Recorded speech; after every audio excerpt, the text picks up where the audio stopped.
आदरणीय जगदम्बी पाल जी, हमारे विशेष रूप से महामंत्री अरुण कुमार पासवान जी, मंच पर उपस्थित श्री मनोरंजन जी, श्री अभिषेक वर्मा जी, श्री शैलेंद्र पाटिल जी, श्री विलास कांबळे, श्री अरिंदम तालुकदार, श्री अंशुमन बैनर्जी जी, अफरोज निशात जी, AK गुड्डू जी, डॉक्टर प्रवेश यादव जी और उपस्थित सभी भारतीय रेलवे माल गोदाम श्रमिक संघ के सभी पदाधिकारीगण और भाई और बहनों, सबसे पहले मैं जगदम्बी प्रसाद पाल जी का विशेष रूप से उनका स्वागत करता हूं, धन्यवाद देता हूं कि मेरे लोकसभा क्षेत्र में नागपुर में वो आए हैं। मैं उनको बहुत बहुत शुभकामनाएं देता हूं। इस देश के निर्माण में श्रमिकों का बहुत महत्वपूर्ण योगदान है। आप सब लोग मेहनत करते हैं, परिश्रम करते हैं और उसी के आधार पर गरीब लोगों को अनाज से लेकर सीमेंट तक मिलता है। आपकी मेहनत, आपके परिश्रम, ईमानदारी से इस देश के निर्माण के लिए आप सबकी ऊर्जा आप खर्चा करते हैं। भारत सरकार का ये कर्तव्य है कि जो हमारे शोषित, पीड़ित, गरीब श्रमिक हैं, उनके जीवन के साथ न्याय हो, उनके मेहनत का उनको सही मुआवजा मिले और उनको रहने के लिए रोटी, कपड़ा और मकान मिले। और इसीलिए हमारी सरकार ने प्रधानमंत्री आवास योजना में ऐसे लोगों को घर देने का निश्चित किया है कि जो सामाजिक, आर्थिक, शैक्षणिक दृष्टि से पिछड़े हुए हैं, जिनके पास रहने के लिए मकान नहीं है, उनको मकान उपलब्ध कराने का काम हमारी सरकार ने किया है।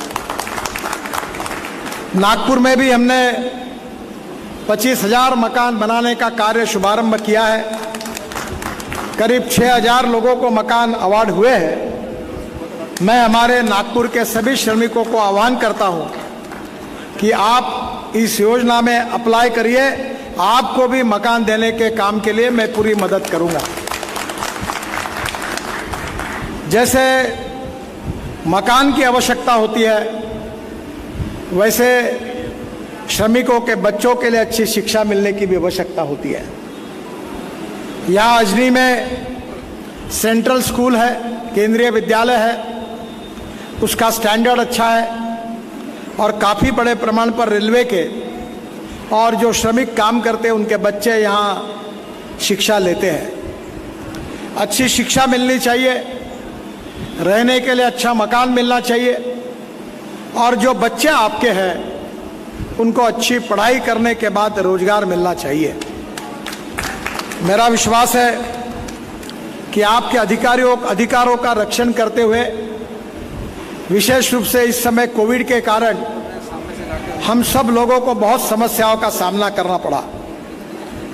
मुझे विश्वास है कि हमारे श्रमिकों ने उस कठिन समय में अपने को बचाते हुए सुरक्षा रक्षक हो, नर्सेस हो, मेडिकल, पैरामेडिकल में काम करने वाले कर्मचारी हो या गोदामों पर काम करने वाले आप जैसे श्रमिक हो, सब ने उस समय समाज की रक्षा और देश की रक्षा करने का काम कर्तव्य बुद्धि से किया है। इसलिए मैं आप सबको बहुत बहुत धन्यवाद देता हूं, आपका अभिनंदन करता हूं। बहनों और भाइयों, विशेष रूप से मैं नागपुर का सांसद होने के नाते मैं आपसे और एक अनुरोध करूंगा कि यहां से आयुष्य योजना में हमने एक योजना की शुरुआत की है। जो दिव्यांग है और जिनकी उम्र रिटायर्ड हो गई, 60 साल के ऊपर है, ऐसे लोगों को व्हील चेयर हो, चश्मा हो, सुनने का यंत्र हो, ऐसी 50 प्रकार की वस्तुएं फुकट में बांटने का हमने निर्णय किया है। इसके कैंप सुरेश भट्ट सभागृह में शुरू है। मैं आपके यूनियन के पदाधिकारियों को आह्वान करता हूं कि यहाँ पे जो भी लोग हैं उनको लेकर उस कैंप में शरीक हो जाइए।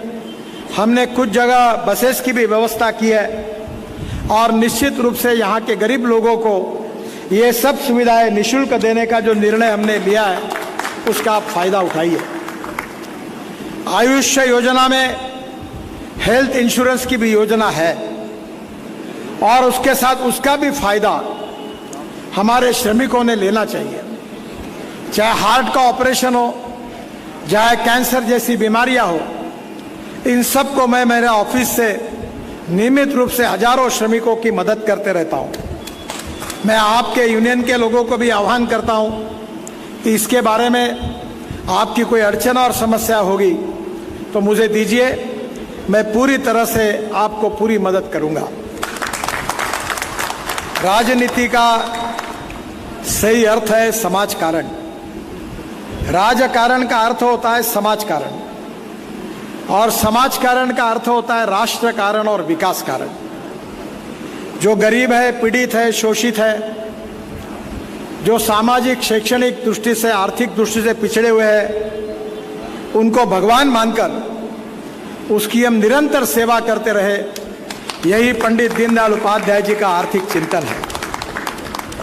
डॉक्टर राम मनोहर लोहिया हो, पंडित दीनदयाल उपाध्याय हो या महात्मा गांधी हो, इन्होंने हर समय गरीब लोगों के विशेष रूप से अधिकारों की रक्षा करने में जीवन को समर्पित किया है। मुझे कुछ दिन पहले एक इंटरव्यू में मुझे पूछा गया था कि आपके जीवन में सबसे अच्छा काम कौन सा हुआ है, तो मैंने कहा कि मैं ट्रांसपोर्ट मंत्री हूं। इस देश में 1 करोड़ लोग आदमी आदमी के ढोने का काम करता था। बंगाल में तो साइकिल रिक्शा ही नहीं, तो लोग अपने कंधे पर रिक्शा रखकर लोगों को ढोने का काम करते थे। जो हमारे मजदूर भाई है वो बोरे उठा उठाकर अपने पीठ पर रखते हुए जाते थे।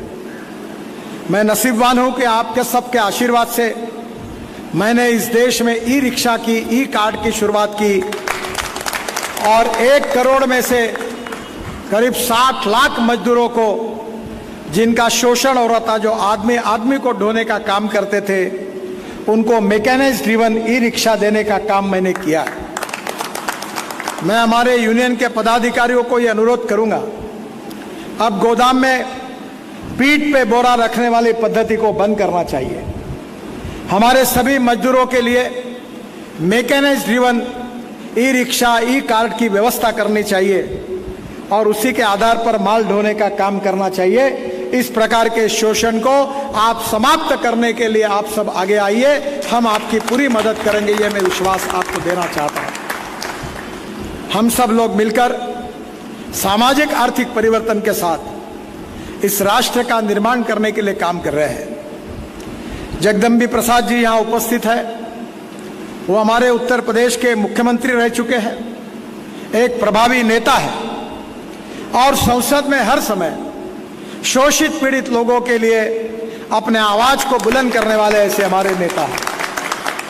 मुझे आज मालूम नहीं था कि वो इस कार्यक्रम में आ रहे, नहीं तो मैं उनको सुबह ही अपने घर पर बुलाकर और नाश्ता करके फिर हम दोनों मिलकर इस कार्यक्रम में जरूर आते। उनका मेरा बहुत घनिष्ठ परिचय है और निश्चित रूप से मैं हृदय से उनका स्वागत करता हूं। हमारे नागपुर में यहाँ वो अतिथि है। मुझे मुंबई में 1:30 बजे एक बहुत बड़े कार्यक्रम में जाना है, हवाई जहाज खड़ा है और इसलिए समय की कमी होने के कारण मैं पहले बोलने के लिए खड़ा हुआ हूँ। पर मैं आपसे अनुरोध करूँगा कि शांति के साथ जगदम्बी प्रसाद जैसे हमारे जो बहुत बुजुर्ग और सीनियर नेता है, उनका विचार और मार्गदर्शन भी आप शांति से सुनिए। उनके मार्गदर्शन में हम दोनों मिलकर भारत सरकार में जो भी आपके कानूनी मांगे होंगी उसको पूरा करने का पूरी कोशिश करेंगे। इस विश्वास के साथ फिर से एक बार श्रमिक बंधुओं को मैं हृदय से बहुत बहुत शुभकामनाएं और शुभेच्छाएं देता हूं और जब भी आपकी कोई समस्या होगी मैं हर समय आपके साथ पूरी ताकत और शक्ति के साथ खड़ा रहूंगा। इसी विश्वास के साथ आपको बहुत बहुत धन्यवाद देते हुए मैं अपनी बात को समाप्त कर रहा हूं। और मुझे मुंबई में 1:30 बजे कार्यक्रम में जाने के कारण मुझे जल्दी जाने का आवश्यकता है, इसलिए आपकी क्षमा मांगता हूं। बहुत बहुत धन्यवाद। भारत माता की जय। नमस्कार।